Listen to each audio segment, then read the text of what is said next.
हमारा जो एक्सपोर्ट का काम था, होम टेक्सटाइल एक्सेसरीज़, वो लगभग बंद होने की कगार पर था और हमारा विचार था कि हम बंद कर देंगे कि बेटा बड़ा हुआ है, वो नौकरी लग जाएगा। और फिर किस्मत ने पलटा खाया और देखते देखते अभी व्यापार इतना बढ़ रहा है मशीनों का, सिल्क के मशीनों का, कि हमें ये नहीं लग रहा कि कोई अंत आया है। अगर आज सफलता नहीं तो सफलता कल हमारा इंतजार कर रही है। हमें सिर्फ उद्यम करना है, हम जितना उद्यम करेंगे उतना सफल हो सकते हैं।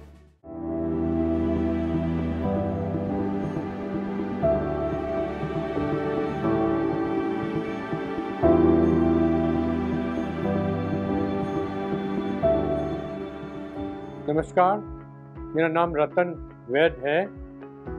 हमने रेशम सूत्र प्राइवेट लिमिटेड कंपनी को 2015 में स्टार्टअप के रूप में शुरुआत करी थी।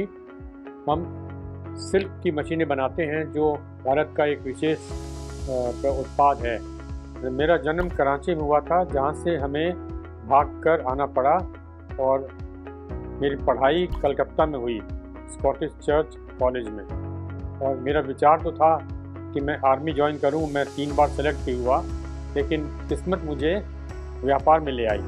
एक्सपोर्ट के व्यापार में हम होम टेक्सटाइल्स और फैशन एक्सेसरीज़ बनाते थे।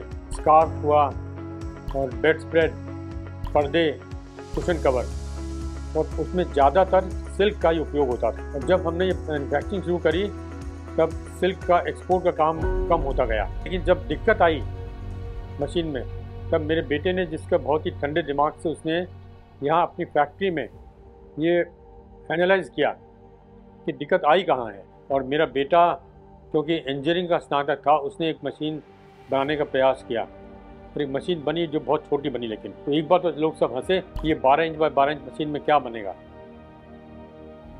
लेकिन जब वो मशीन गई झारखंड और उसका जो उत्पाद निकलना शुरू हुआ तो सब एकदम स्तब्ध रह गए कि इतना अच्छा धागा भी बन सकता है हिंदुस्तान में। तो अब तक 90% धागा आता था चाइना से, और उन्होंने हमें एक के बाद एक बढ़ाते गए और ऑर्डर देते गए। पहले 8 मशीन का, फिर 100 मशीन पर मंथ, और फिर 1000 मशीन प्रति माह चाहिए। 2 तरह की मशीनें सबसे ज़्यादा पॉपुलर हुई। पहली मशीन थी जिसमें कि ट्विस्टेड धागा बनता है, उसका नाम रखा गया था उन्नति। वो करीब 4-5 हज़ार मशीनें बन चुकी हैं और बहुत सफलता से चल रही हैं। और फिर एक मांग आई कि बिना ट्विस्ट का धागा बनना चाहिए। फिर साड़ी में एक तरफ धागा लगता है बिना ट्विस्ट का, एक तरफ लगता है ट्विस्ट का। तो दूसरी मशीन बनी, उसका नाम रखा गया बुनियाद। और इन 2 मशीनों के चलते दोनों तरह धागे बनने लगे। फिर जब काम ज़्यादा चलने लगा तब ये मांग आई कि सिर्फ एक स्पिंडल के बदले 2 स्पिंडल लग सकते हैं क्या। तो तीसरी मशीन बनी, उसका नाम रखा गया सोनालिका। और फिर एक मशीन बनी जिसमें सिर्फ स्पिनिंग कर सके, उसका नाम रखा गया MPSM, तो पावर सप्लाई के हिसाब से नाम रखा गया। और फिर जब करघा बना, मतलब जिसे बोलते हैं हैंडलूम, उसका, क्योंकि उसमें करघे में हमने सोलर पावर का इस्तेमाल किया, उसका नाम रखा गया सन करघा। वैसे तो रेशम उद्योग की मशीनें बहुत सी कंपनियां बनाती हैं, लेकिन जो सफलता आज हमें मिली है तो शायद किसी को नहीं मिली।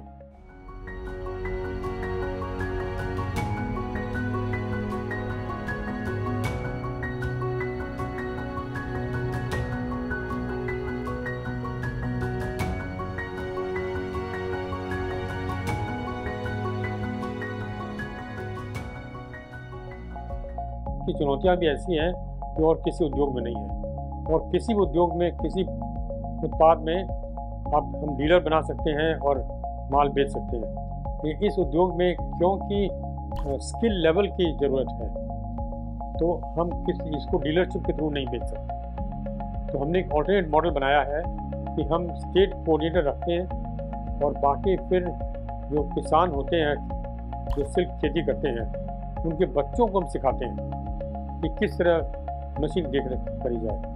और उनको हम ना मशीन के रेट पर देते हैं पैसे, तो उनके हाथ पैसे आते हैं और वो ना आगे बढ़कर कोई कमी आती है उसे दूर कर देते हैं। आज हम सोचते हैं, इतनी दूर आने के बाद हम सोचते हैं कि हमारे बेटे को इतना उत्साह क्यों आया इस व्यापार में।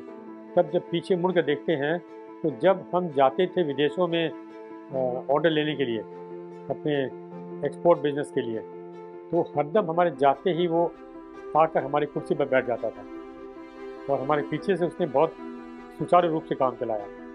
और सबसे बड़ा आश्चर्य तब हुआ जब उसका प्लेसमेंट एमडीआई में हुआ, एक बहुत बड़ी मल्टीनेशनल के यहाँ। लेकिन हमें ये खबर मिली उसकी बहन से कि भाई प्लेसमेंट में नहीं जा रहा है। हमने उससे कन्फ्रंट किया, पूछा ये तुम क्या कर रहे हो, हम तो बूढ़े हो गए, हम तो अभी काम बंद करेंगे।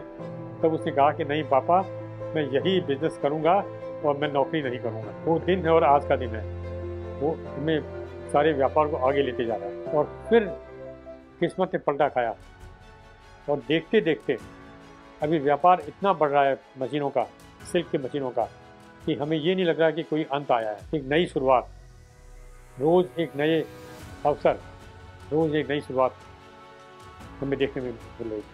हमें कुछ आश्चर्य होता है कि आज तक किसी ने इस सिल्क की मशीनें क्यों नहीं बनाई, और बनाई तो सफल क्यों नहीं हुए। लगता है इसके लिए किस्मत ने हमारा साथ दिया, क्योंकि आज जो मशीनें बन रही हैं वो ऐसा नहीं कि हम सिर्फ हिंदुस्तान में बेच रहे हैं। अभी लगभग 8 या 9 देशों से हमारे पास मांग आ चुकी है।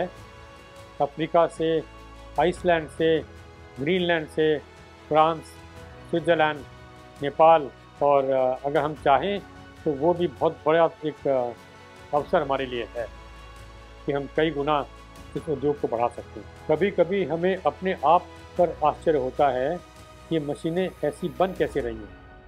क्योंकि ये मशीनों में क्या है कि किसान का, खेतीहर का वो एक नया अवसर मिल रहा है।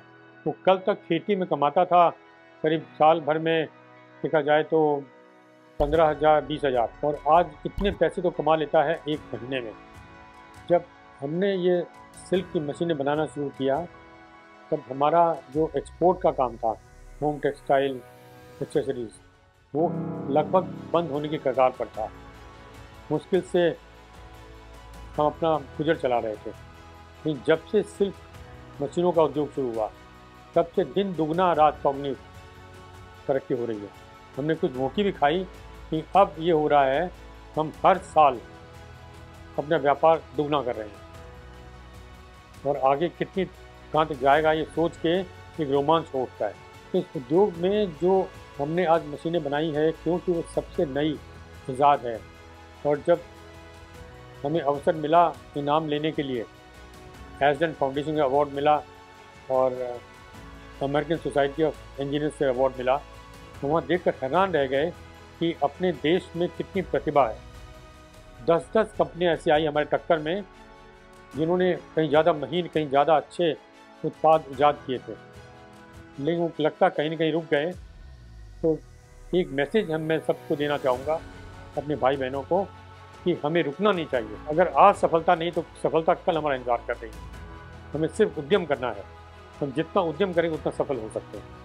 अगर आपके मन में भी उत्साह, उमंग जागा है और आप हमसे संपर्क करना चाहते हैं, आप बहुत आराम से आईआईडी के मार्फत संपर्क करें, क्योंकि अनगिनत अवसर आज सामने आ रहे हैं जिससे हम आपको पूरा सहयोग देंगे आईआईडी के साथ साथ। धन्यवाद।